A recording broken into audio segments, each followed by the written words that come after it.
March 27, 1995. 3 gunshots. Milan. The heir to the most famous fashion empire in history falls dead on the steps of his own office. This is not a movie. This is Gucci. Part 1. The Porter's Obsession. 1897 to 1921.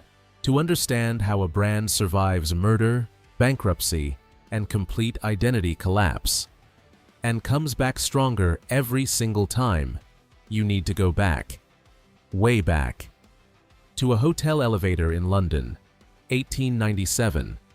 A young Italian immigrant named Guccio Gucci is carrying luggage. He is not a designer. He is not a businessman. He is a porter at the Savoy Hotel, one of the most prestigious addresses in the world. Every single day, he watches the global elite, the Rockefellers, the Rothschilds, the dukes and the diplomats, walk through those doors with their perfectly crafted leather trunks. And every single day, he notices the same thing. These people are not just carrying bags, they are carrying a message. The quality of your leather tells the world exactly who you are. Guccio Gucci files that observation away, and 24 years later, he turns it into an empire. In 1921, he opens a small leather goods shop in Florence, Italy. He is not selling bags, he is selling the promise of arrival. The idea that the right object, made the right way, with the right materials, can permanently change how the world perceives you. That is the founding philosophy of Gucci, and it is still the engine that drives the brand 100 years later. But the road from that tiny Florence shop to a $10 billion global powerhouse is not a straight line. It is a brutal story of genius, greed, assassination, and resurrection. And every turn of that story contains a lesson that applies to any business, in any industry, at any scale. Part 2. The Bamboo Revolution, 1939 to 1953. Here is the first business lesson Gucci ever taught the world. Your greatest constraint can become your greatest competitive advantage. World War II. Italy is under international trade sanctions. Leather, Guccio's core material, the foundation of everything he had built, is nearly impossible to source. Most luxury brands quietly lower their standards and survive. Guccio refuses to lower his. Instead, he starts experimenting with whatever materials he can find. He discovers bamboo, rigid, cheap, and abundant, imported from Japan.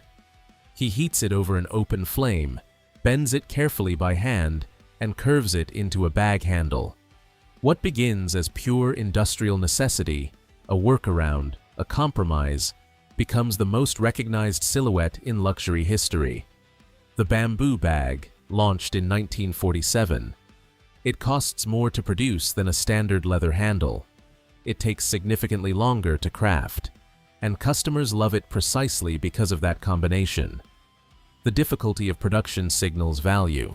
The exotic origin signals prestige. Scarcity plus craftsmanship equals desire. Gucci figured out that equation during wartime rationing. Every luxury brand in the world is still running that exact same formula today. After the war, Guccio's sons push the brand outward. But it is Aldo Gucci who fundamentally changes the trajectory. Aldo is not a craftsman. He is a marketer, decades before marketing was a formal profession. He understands something his father never fully grasped. Italy alone cannot contain this brand's potential. In 1953, the same year Guccio dies, Aldo opens the first Gucci store in New York City on Fifth Avenue. He does not simply export Italian leather to America. He exports a complete fantasy. The idea that wearing Gucci makes you European, sophisticated, cosmopolitan, permanently elevated above the crowd around you. And then he creates the double G logo. 2 interlocking initials, simple, graphic, instantly recognizable from across a crowded room or a busy street. Aldo understands intuitively that Americans, unlike Europeans who prefer discretion, need a visible, unmistakable badge. They need to show the brand, not conceal it. The double G is not just graphic design, it is a social signal, a status weapon deployed at the point of purchase. And for 2 full decades, it works with devastating effectiveness. Part 3.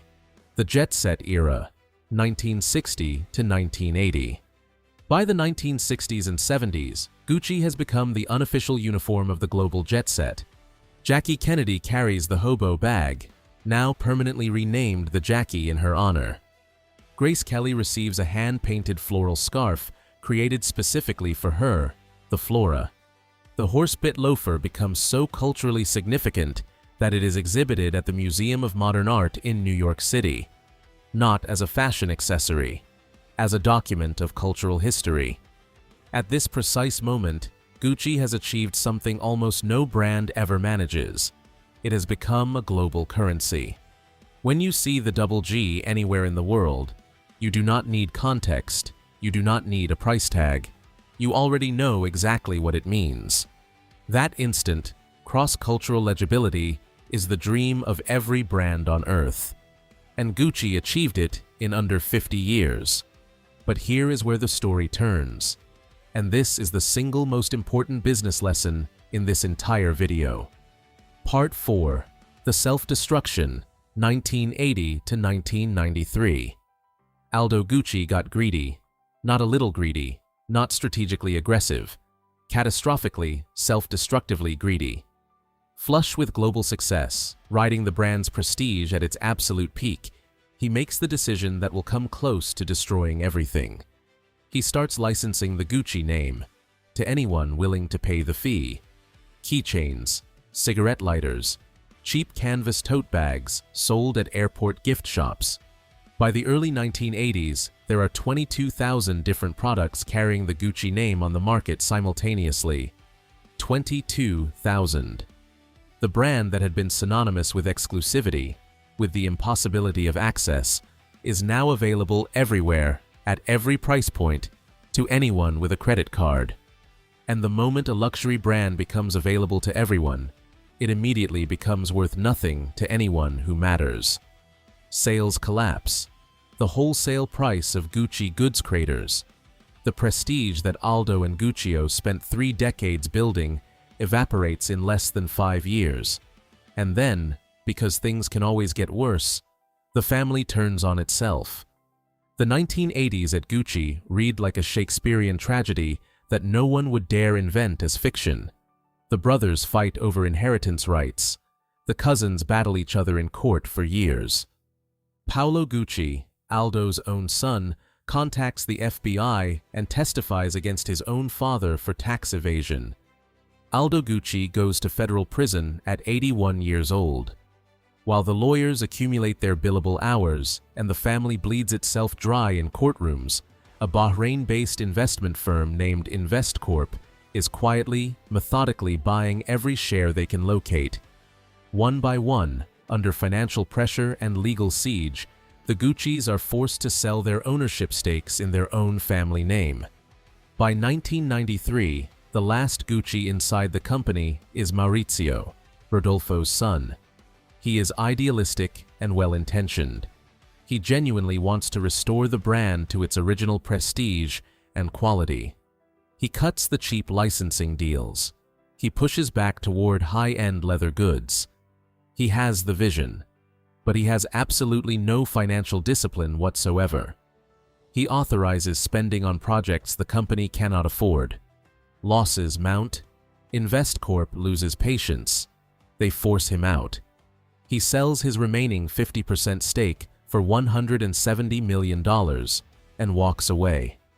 For the first time since 1921, since the day Guccio opened that first shop in Florence, there is not a single member of the Gucci family working at Gucci.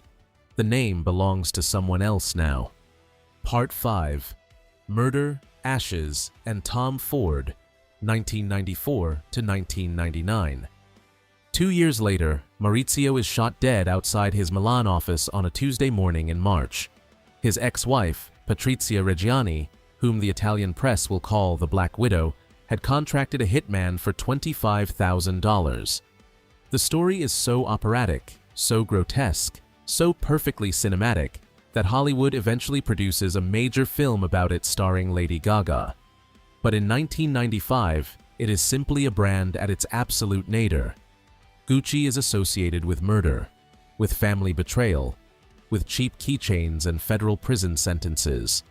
By every rational measure, the brand should be over. It is not over, because two people refuse to accept that verdict. Domenico De Sole, a sharp Roman lawyer turned chief executive, and a young, relatively unknown designer from Midland, Texas, named Tom Ford. Ford has been quietly working inside Gucci for 3 years, nearly invisible, designing accessories. De Sole sees something in him and hands him total, unconstrained creative control over the entire brand. What Ford does next is one of the most audacious brand reinventions in modern business history. He does not try to restore old Gucci. He does not attempt to reconnect with the heritage of the 1960s jet set. He burns it down entirely and constructs something completely new on top of the ashes. His fall 1995 collection is a deliberate provocation. Velvet hipsters, silk shirts open to the sternum, raw, explicit, unapologetic sexuality. The fashion press is divided. Some critics are scandalized. The customers respond with their wallets. Sales increase by 90% within 12 months. 90% in a single year. Ford has not just rescued a dying brand. He has demonstrated something that permanently changes how we think about luxury. Heritage alone is not enough to survive. Desire, raw, urgent, irrational desire, is the only currency that ultimately matters. Part 6. The Acquisition War, 1999 to 2004. By the late 1990s, Gucci is the most culturally charged brand in the world, and that level of success immediately triggers a war at the summit of the global luxury industry. Bernard Arnault, the chairman of LVMH, the largest and most powerful luxury conglomerate ever assembled, wants Gucci inside his empire. He begins quietly accumulating shares in the open market, building his position without public disclosure. A textbook creeping takeover, executed with patience and precision. De Sole and Ford detect the accumulation and respond immediately and aggressively. They issue a wave of new shares, strategically diluting Arnault's stake before he can reach a controlling position. It is a financial battle conducted in real time across stock exchanges worth several $billion. Arnault loses. François Pinault, founder of what will eventually become the Kering Group, acquires the majority stake instead. Gucci joins the Kering portfolio. Under Kering's corporate infrastructure and financial discipline, Gucci becomes an extraordinary cash machine. The revenues generated by the brand fund acquisitions across the luxury sector, Yves Saint Laurent, Bottega Veneta, Balenciaga, Alexander McQueen. Gucci is no longer simply a brand. It is the financial engine driving an entire luxury empire. The leather goods shop from Florence is now financing the future of European fashion. Part 7. Alessandro Michele and Gen Z, 2015 to 2022. But by 2014, something fundamental has shifted. The Tom Ford energy, that provocative, unapologetic sexuality, has reached its natural expiration date. A new generation of consumers is reshaping the market. Social media has rewritten the mechanics of desire and aspiration entirely. The Gen Z consumer does not want to be seduced by a brand. They want to be seen by it, reflected in it. They want brands that acknowledge their complexity, their fluidity, their rejection of traditional codes. Gucci's sales begin to soften. Kering acts decisively.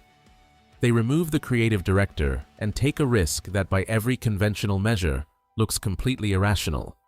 They promote Alessandro Michele. He runs the accessories division.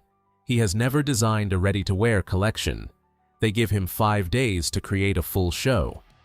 What Michelle presents in January 2015 is the total inversion of everything Gucci had represented under Tom Ford. Where Ford was streamlined and explicitly sexual, Michelle is layered and joyfully eccentric, geek chic, deliberately gender ambiguous, vintage references colliding with maximalist prints and unresolved chaos. It looks like nothing else existing in fashion at that moment, and it is perfectly calibrated for Instagram, the new global stage where culture is made and destroyed in real time. Between 2015 and 2019, Gucci's annual revenue doubles, $5 billion to over $10 billion. They become the first legacy luxury house to genuinely capture Generation Z as a primary audience. They appear in more rap lyrics than any other luxury brand in history. They collaborate with meme culture and street artists. They prove definitively that a brand does not need to be timeless to occupy a luxury position. It needs only to be culturally alive and culturally specific to its moment. Part 8. Quiet Luxury and the Next Pivot, 2022 to today. But cultural moments end. By 2022, maximalism is exhausted. The pendulum is swinging hard toward restraint, minimalism, and what the industry now calls quiet luxury. Understated wealth, no visible logos. The Hermès model. Michelle exits. Sabato de Sarno arrives with a single clear directive. Make Gucci timeless again, not just relevant. The current Gucci Ancora strategy is a return to origin. Deep reds, refined leather, controlled silhouettes, fewer products at higher price points. A move away from volume and toward ultra-exclusivity. Private client experiences. Investment-grade objects priced for the ultra-wealthy.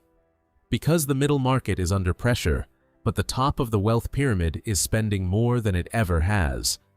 Gucci is repositioning again, reinventing again. Because that is what Gucci does. It is the only thing that has kept it alive through assassination, family collapse, brand dilution, and generational shifts in taste. Conclusion. The formula. The formula is not complicated, but almost no organization has the discipline to execute it across a century. Know precisely what you were built on. Be completely willing to abandon the surface expression of that foundation when the world requires it. Maintain the core, craftsmanship, desire, cultural specificity, while burning every aesthetic down to the ground when the moment demands it.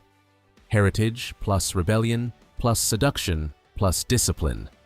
Gucci has died and been reborn 3 times. The bamboo bag born from wartime scarcity. Tom Ford's sexual revolution from the ashes of family collapse. Alessandro Michele's maximalist takeover of digital culture. Each time, the brand looked finished. Each time, it came back with more power than before.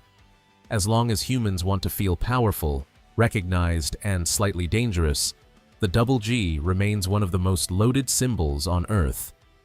Is Gucci your favorite brand? And which empire do you want us to decode next? Drop it in the comments right now.